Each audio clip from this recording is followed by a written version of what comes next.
Hello, I'm Vera Köster from ChemistryViews. Today we have with us Professor Andres Jäschke from the University of Heidelberg.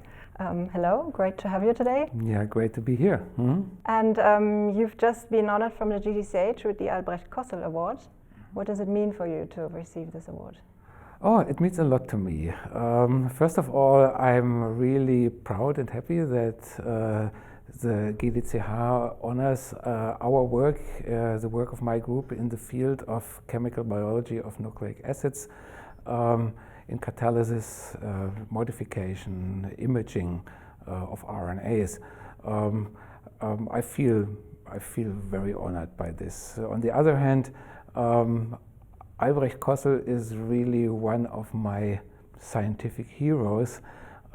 He discovered so many important aspects of nucleic acids. He discovered the 4 major DNA bases.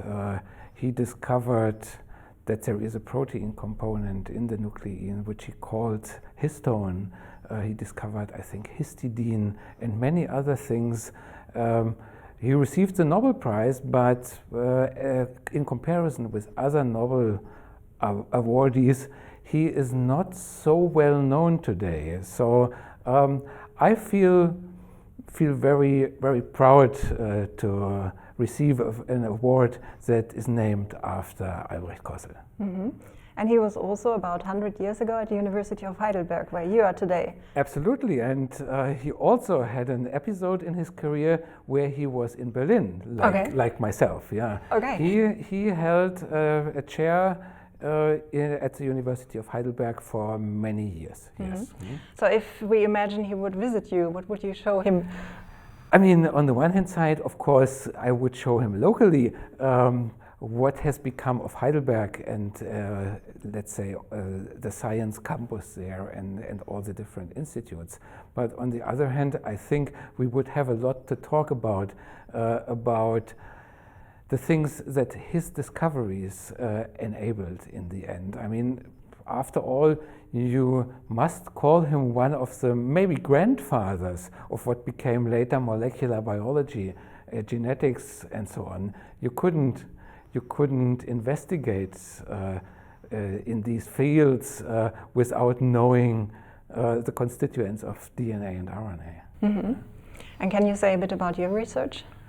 Yeah, okay. My research, I mean, the field is broadly described as chemical biology of nucleic acids. There is a certain focus on RNA, but not exclusively. We also work a bit on DNA. And basically we have been always working on the interface between organic chemistry and biochemistry. And currently my lab has 4 different research areas which are pretty busy. One is RNA modification, where we are looking for new or for unknown modifications in biology, so modified nucleic acids that have a biological relevance but that have not been found today. That's the young field of epitranscriptomics, which studies the influence of modifications on the biology of RNA. The second field is RNA imaging, where we are developing tools that allow us to observe the fate of an individual RNA in living cells from biosynthesis via interactions to degradation. A field that is essentially lacking critical tools.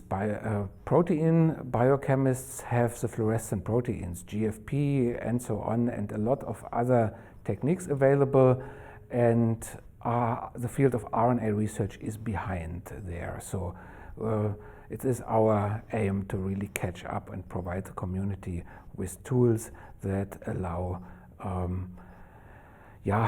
imaging RNAs in live cells with high spatial and temporal resolution.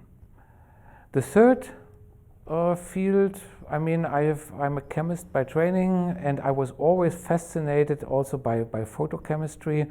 The third field is DNA RNA photoswitches, where we try to modulate the behavior, the function, the structure of nucleic acids by light. And we attempt this in a reversible manner, so that we can switch with light of one wavelength into the one direction and then reversibly with light of a different wavelength into the other direction. And that was also a very successful endeavor within the past few years. And then there is a very small group which basically picks up a research topic from the beginning of my scientific career. There I was very fascinated. I'm still fascinated by the origin of life and the RNA world hypothesis and so on, and that kept my lab busy in the beginning of its existence. And now I have a small group that studies the origin of the genetic code, how templated peptide synthesis might have originated in the evolution of life. Mm. And you often manage to break new ground in your field. And so how do you have a success story how you do that? Is that curiosity, or is that, I don't know, being very courageous, or? I think, what is a recipe? I mean, I think one component is that I often do not really fully trust the things that are written in textbooks. So I try to question even basic wisdoms that are taught to first semester students. And that, for instance, led to the discovery of capped RNA in bacteria. I mean, every student learns in the first semester that one of the distinguishing features of higher organisms, eukaryotes, is the existence of caps at the end of the RNA, which are not existent in bacteria. But they are, as it turns out. Yeah.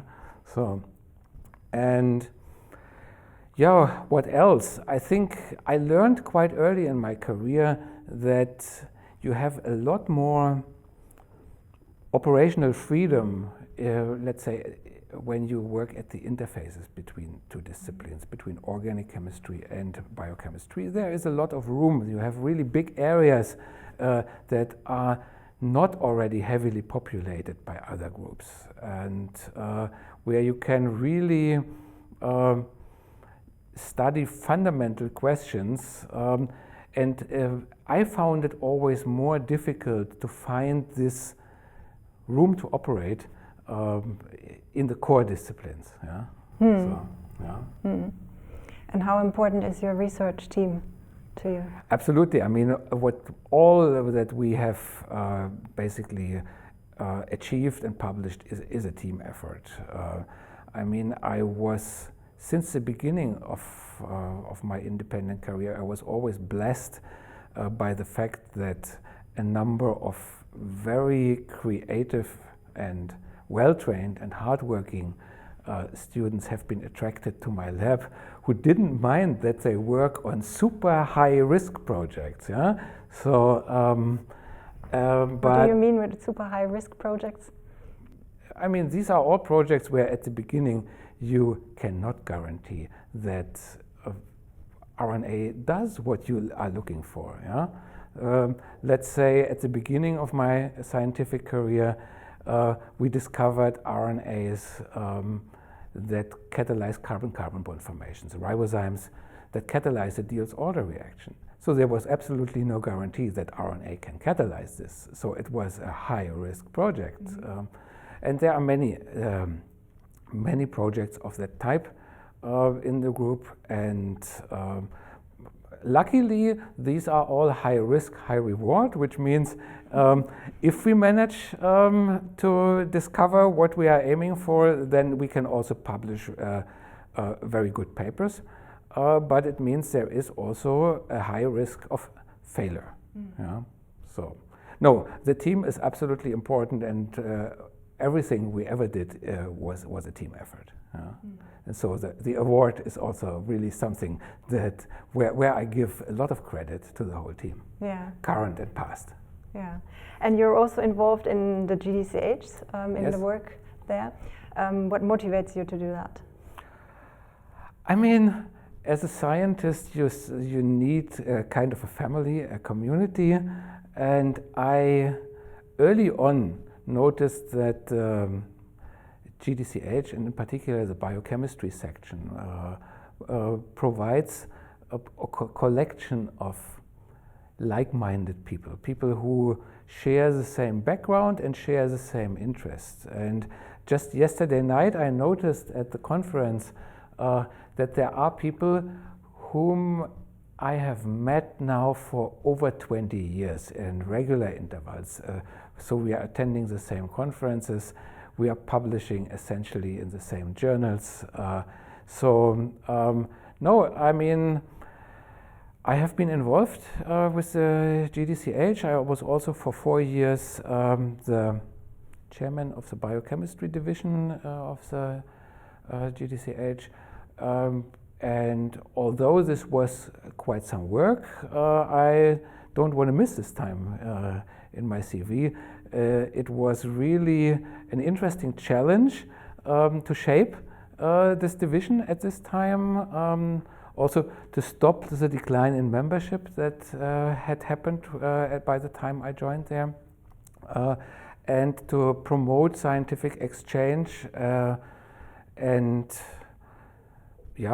also support for junior scientists at that time. Yeah, so that was a very interesting experience, and I am happy that I could give something back to the GDCh. Yeah? How do you find your research topics?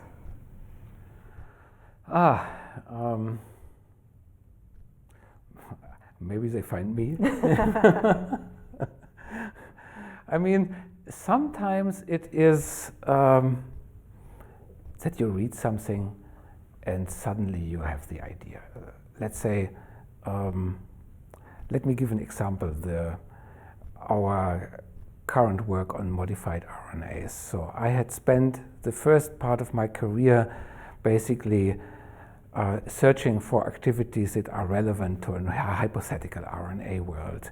And a critical part there is also the catalysis of redox reaction, oxidation and reduction reactions. And I had tasked a student at that time to search for those, and that was not very successful. And then suddenly in 2009 I read a paper where colleagues from the United States had seen in the mass spectrometer the redox coenzyme NAD covalently attached to the RNA. And I was immediately excited about this. I said, well, that's something that must be related to the RNA world, and that's something that we need to find, because they had only seen the modification in the mass spectrometer, but they couldn't elucidate the sequence of the RNAs that carry them. And I thought, without knowing the sequence, we will never figure out what they do in biology. And that's why I initiated in my group a major effort and put a very good team on it to develop a protocol that allowed us to isolate and sequence those. And that was essentially the birth of a new field. And you just said that there are high-risk projects for your students. So how do you cope with that? If there is a PhD student and it shows that this person is not coming to a good conclusion with that research? I mean, that is of course bad, because the people join the lab with the hope that they get, that they successfully find the molecules, features, modifications that we are looking for and get a very good paper. But with high risk, high reward projects, there is also the downside that there is a significant risk of failure. Well, I mean, then let's say in the last 1.5 years of a thesis, we need to deal with this. Yeah, quite often the students developed novel methods that can be, with a few additional experiments, turned into methods papers, and sometimes there is a small backup project. All of my PhDs and postdocs also regularly supervise bachelor and master interns, so quite often these internships are used for exploratory projects, and quite often we manage to also turn these exploratory projects that are only loosely connected to their primary topic into publications. So, yeah. So is the system flawed that we are always looking at this very good outcome, but I mean we also need the other experiments which might fail? Of course. I mean, what is, I think, bad for science globally is that essentially only the successful experiments are published. The unsuccessful experiments are quite often never published, which is not primarily the fault of the authors. They often try, but then they are rejected, and after the 6th rejection or so, you just give up. And I mean, there are now means to do this anyway, to upload the manuscript to public repositories, so then the research is at least out. It is not peer-reviewed then, but yeah, I mean, we try to do this, but we try to do this not only for the not so successful projects. We also made very good experiences with really uploading our highly successful projects to repositories such as bioarchives. So in the beginning I was a bit skeptical, but it turned out to be a pretty good scoop protection. Basically the community accepts that the person or the group that has first uploaded their preprint onto this server were really the first ones, and not those that in the end managed to get it into a journal first.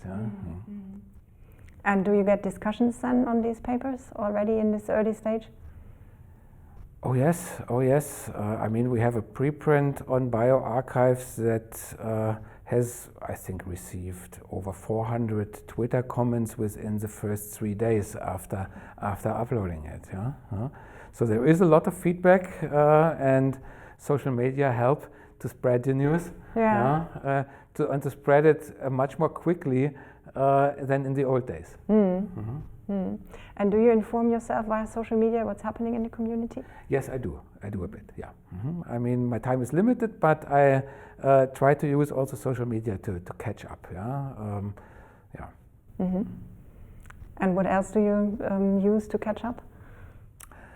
I mean, as I said, I have 4 very different research areas, and catching up in all 4 is really an ambitious goal. So basically, I have a number of automated alerts in the different literature systems that alert me via email.